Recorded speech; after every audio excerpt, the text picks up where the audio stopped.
Исәнмесез, эфирда яңалыклар чыгарылышы, студияда Лилия Гатина, алга таба койбір темалар турында кыскача. Шолы халкы аэродром урамындагы юлның тұрышына зорлана, моның сәбәбе ниде? Билим берүү учреждениеләрендә булды, укытучылар һәм укучылар белән аралашты. Шолыга эш визиты белән Россия Дәүләт Думасы депутаты Татьяна Ларионова килде. Әтиләр белән күңелле ял, Шолда хәрбиләрне гаиләләре өчен яңадан кинотеатрга культ поход оештырылды.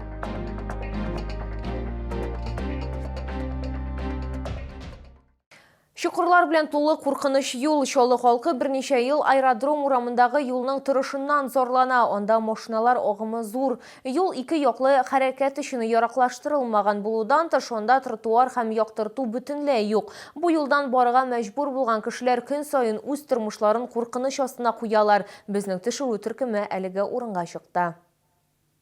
Рамил Сәләмов бу юл буенча көн сайын йөри. Ират әйтүенчә, бу аның машинасы өчен чын сынау. Юл чокырлар белән тулган һәм тәгәрмәчләрне җиңел генә зарарларга мөмкин. Өстәвенә кичке вакытта чокырлар күренми, монда фонарьлар да юк. Автомобилистлар ура буза инде. Ура бузган сайын аварийный ситуация булырга может. Тоже куркыбрак йөрибез инде, күрми калырга можем бит инде. Кем уң яклап урый чокырны, кем сул яклап урый. Встречныйга да килеп чыгабыз. Менә күп очрак булды инде, авариялар булды инде монда. Юлның бу өлешендә шоферлар еш кына тәгәрмәч белән сюрпризга, чокырга эләгәләр. Бигрәк тә кич белән караңгыда. Шулай ук юлда сулык булса, чокырлар күренми. Зур чокырга эләктем.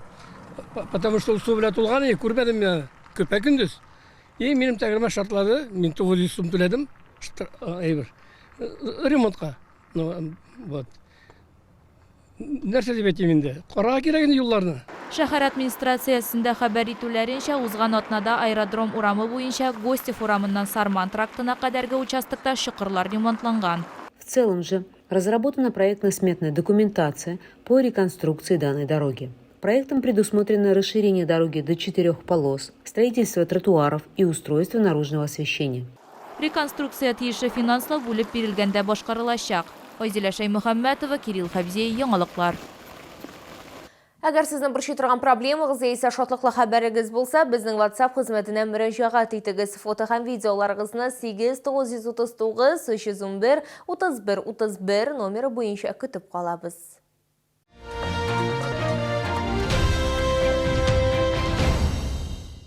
Шолыга эш визиты белән Россия Дәүләт Думасы депутаты Татьяна Ларионова килде. Ул ике билим бирү учреждениесендә сәламәтлеге мөмкинлекләре чикләнгән балалар өчен 68-нче мәктәптә һәм Адымнар полингваль гимназиясында булды. Ул нинди сорауларны күтәрде? Бу хакта алдагы материалда сөйләрбез. Зайдем в библиотеку, там у нас покажем фрагмент занятия с нашими молодыми специалистами. Гимназияда укучылар гына түгел, укытучылар да билим ала. Мәсәлән, бүген аларда педагогның мотивациясе турында сөйләделәр. Чөнки монда укытучыларга да, укучыларга да таләпләр югары. Укыту 3 телдә алып барыла. Мәсәлән, 8-нче сыйныфларда химия инглиз телендә, ләкин укучы белән әңгәмә рус телендә. Сегодня на уроке химии, получается, мы рассмотрели 3 жидкости и научились их определять благодаря тому, каким образом при помощи индикаторов среда перекрашивается в разный цвет. Допустим, в этой колбе у нас кислота, как мы это поняли, потому что, используя индикатор, она перекрасилась в розовый. Дәүләт Думасы депутаты Татьяна Ларионова шолда көчле мәгариф учреждениелары булуын билгеләп үтте. Укучылар белән очрашу вакытында ул берничә кискен теманы күтәрде. Сейчас работаю над 2 проблемами.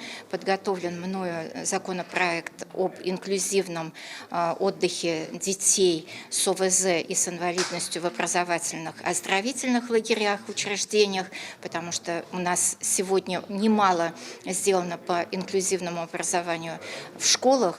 Әмма Татьяна Ларионова билгеләп үткәнчә, шәһәр читендәге сәламәтләндерү лагерьләренә инвалид балаларны кагыйдә буларак кабул итмиләр. Бу проблеманы шишәргә кирәк. Икенче сорау гаилә белеме. Кайчандыр бу дәресләр факультатив дәрәҗәдә булган, ләкин һәр икенче никахның таркалмавын, балаларның тулы гаиләдә үсүен тәэмин итү мөһим һәм бу нигезләргә мәктәп партасыннан ук әзерләргә кирәк. Лилия Гатина, Эльмира Гайнадинова, Сергей Вильданов, яңалыклар.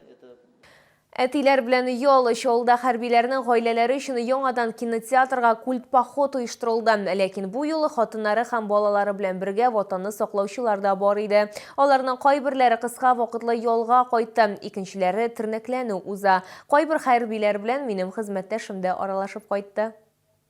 Запад кушаматлы хәрби хезмәткәр күптән түгел кыска вакытлы ялга кайтканының сүзләре буенча ил чикләре ышанычлы кулларда. Все замечательно, конечно. Все охраняем, все стережем. Врага не пустим. И письма приходят, и посылки, гуманитарная помощь, все приходит, все замечательно. Все доходит. Без этого было бы там грустно и печально, а так хоть знаешь, что дома ждут, любят. Әйдә шуннан да аны ике яраткан кызы һәм хатыны көтәләр. Алар аны 16 октябрьдан бирле күрмәгәннәр. Шуңа күрә хәзер алар бер минутка да аерылмаска тырышалар. Мужа, конечно, все очень любят, все встречают, друзья, родственники, все очень переживают. Много вопросов очень у всех. Все хотят поговорить, пообщаться. Вот, поэтому как бы стараемся всем время уделить. Я плакала от счастья, потому что давно не виделись, скучала. И потом мы пошли там гуляли, старались проводить больше времени вместе. Чарада барлыгы 100дән артык гаилә катнашты. Сегодня пришли семьями все, с папами пришли, знаете, такое, такое семейное такое мероприятие. Даже ребята здесь уже сами увиделись между собой, общаются. Тиздән хәрбиләр кабат китәчәк, волонтерлар киләчәктә дә ярдәм күрсәтергә вәгъдә итәләр. Лилия Гатина, Эльмира Гайнетдинова, Ленар Султанов, яңалыклар. Ураза тотучылар игътибарына иртәгә изге Рамазан айының 7-нче көне сәхәр ашау төнге 2 сәгать 59 минутта тәмамланырга тиеш. Авыз ачу вакыты 18 сәгать 2 минутка туры килә. Рамазан айының 1-нче 10 көне ул рәхмәтләр иң көннәре булып санала. 2-нче 10 көне Аллаһы Тәгаләнең ярлыкавына ирешү һәм соңгы 10 көне җәһәннәмнән котылу көннәре булып исәпләнә. Тоткан уразаларыбыз кабул булсын. Бу сезгә җиткәнсез соңгы мәгълүматыбыз иде. Мин Лилия Гатин сезнең белән сау булашам. Игътибарыгыз өчен зур рәхмәт.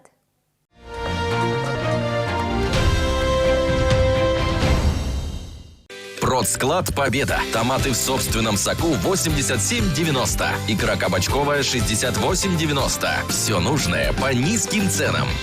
Требуются грузчики. Зарплата от 80 тысяч рублей. Телефон 8 919 623 19 35. Получить в подарок цветы всегда прекрасно. Дарите радость близким и про себя не забывайте. Живые цветы – это уют и красота вашего интерьера. Цветочное пространство «Бутоника». Бульвар Колгали, 18. Цветы на любой вкус, от простых ромашек до экзотических матиол. «Бутоника» – флористика высокого уровня. В связи с расширением в транспортную компанию требуются водители. Повышение квалификации до категории D за счет предприятия. 8 927 486 44 44.